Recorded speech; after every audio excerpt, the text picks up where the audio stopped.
Assalamualaikum warahmatullahi wabarakatuh. Neraskeun materi nu minggon kamari nyaeta perkawis carita babad.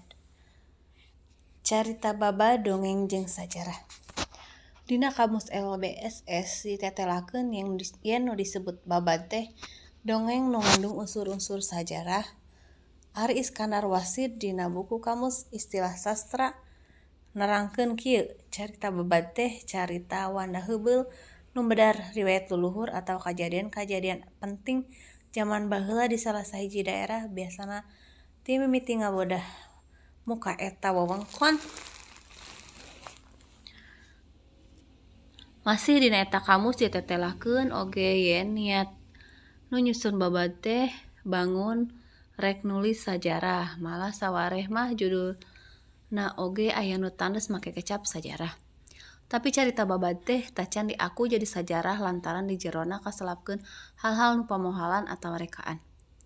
Lian ti eta teu bisa dianggap sajarah lantaran tacan katarima ku panguji disiplin ilmu sajarah. Tradisi nyusun babad teh geus aya ti baheula. Malah tina nu geus kapaluru ku para ahli sajarah, carita babad geus kapanggih di zaman nulis nasakeneh. Eta tradisi manjang nepi ka abad ka-20. Ditulisna aya nu diwangun dina wangun prosa, aya oge nu ditulis dina wangun puisi. Utamana mah dina wangun wawacan. Contoh carita babad teh diantarana babad Bogor, babad Cikundul, babad Galuh, babad Panjalu, babad Sumedang, babad Limbangan, sajarah lampah para wali kabeh jeung sajabana. Ieu dihandap contoh carita babad nu disusun dina wangun prosa dicutat tina carita pucuk umun Sunda. Baca geura. Tidinya Maulana Hasyanuddin leumpang ka Banten mawa pandakawan 2 jin ti Cirebon. Tuluy ka Sumedang, ka Sumur Bandung, ka Cianjur, ka Bogor jeung ka Gunung Manarah. Barang datang ka Gunung Manarah manggih nu keur kumpulan rupa jalma. Maulana Hasanuddin neangkeun ka dinya sarta saurna. Heh, wong bagus lalaki jeung awewe. Naon sia manusa atawa lain? Lamun manusa maraneh ngajarawab. Mangka ngawolon nu keur kukumpulan. Ari kaula lain manusa asal kaula ti Pakuan. Ngaran kaula anak anu lalaki Raden Mangku, Raden Bandros, Raden Subrat.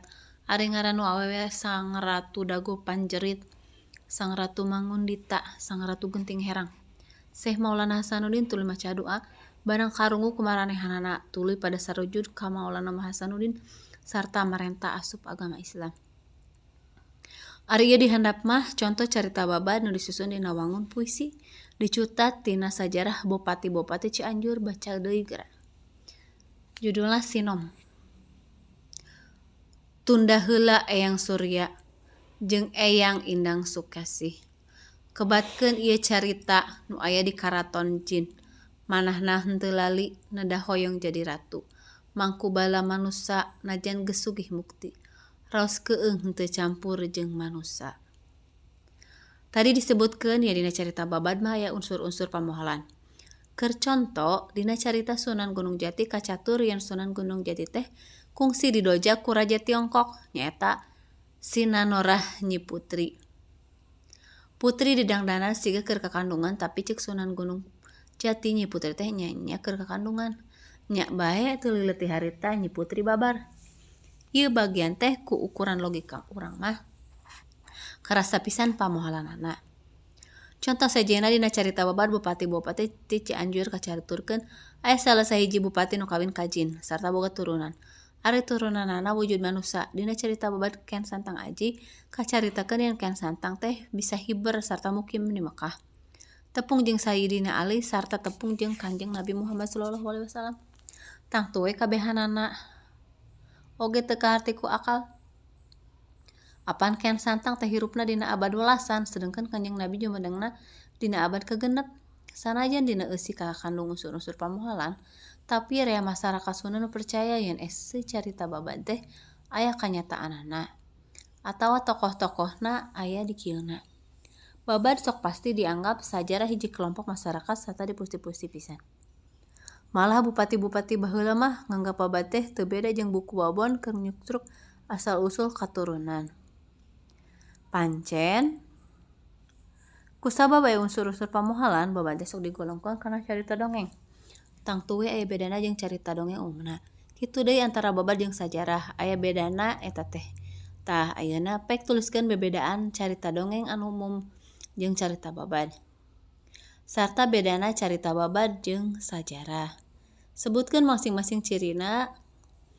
Keur ngajawab ieu pancen pek diskusikeun ku kelompok mangfaatkeun informasi tina rupa-rupa sumber boh mangrupa buku, boh referensi tina internet. Hasilna pek tuliskeun dina kolom-kolom ieu di handap atawa salin dina buku catatan hidep. Bebedaan antara dongeng carita babad jeung sajarah. Mung sakieu materi kanggo dinten ayeuna. Dilajeng deui sanes waktos.